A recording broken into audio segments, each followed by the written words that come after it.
Hi friends, welcome to our channel.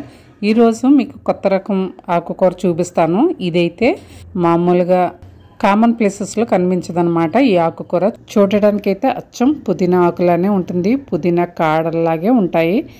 Same as it is అంతా పుదీనా. కానీ ఈ ఆకును నలిపితే మాత్రం పుదీనా స్మెల్ అనేది పూర్తిగా రాదు. అది ఈ డిఫరెంట్ ఆకు స్పెషల్ అనమాట. దీనిని కొండ పుదీనా అంటారు. కొండ ప్రాంతాలలో ఎక్కువగా పండే పుదీనా అన్నమాట. ఇది మనకు దొరికే పుదీనా ఆకులాగా అంత ఘాటైన వాసన రాదు. కానీ పుదీనా ఎలాగైతే కొమ్మల నుంచి నాటుకుంటామో అలాగే ఈ కొండ పుదీనా కూడా కొమ్మల నుంచి నాటుకోవచ్చు. సేమ్ యాజ్ ఇట్ ఈజ్గా అలానే ఉంటుంది. నేను మొదటిసారి పెంచుతున్నాను.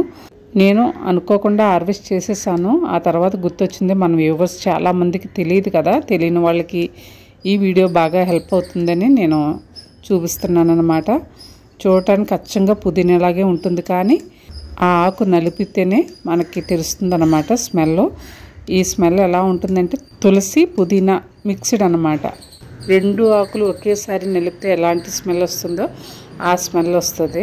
మిగతావన్నీ సేమ్ టు సేమ్. నేను ముందు చూసినప్పుడు ఇది మనకు లభ్యమయ్యే పుదీనా ఆకే అనుకున్నాను. కానీ ఇది పెంచిన తర్వాత నాకు అర్థమైందనమాట. పుదీనా స్మెల్ అయితే కొంచెం లైట్గా వస్తుంది. పుదీనా యొక్క బెనిఫిట్స్, తులసి ఆకు యొక్క బెనిఫిట్స్ రెండు కూడా మన బాడీకి అందుతాయి అన్నమాట. అంత మంచిది ఈ కొండ పుదీనా ఆకు. ఈ మొక్క నా దగ్గర ఉన్నందుకు హ్యాపీ. మనకు తెలిసిన మొక్క అయినా ప్రాంతం మారేటప్పటికి దాని వాసన, దాని ఆకారం, దాని గుణాలు వేరేగా ఉంటాయి. కానీ ఈ ఆకు కూడా చాలా ఆరోగ్య ప్రయోజనాలని అందిస్తుంది. మీరు ఎప్పుడైనా ఈ కొండ పుదీనా చూసారా? దీని వాసనను పీల్చారా?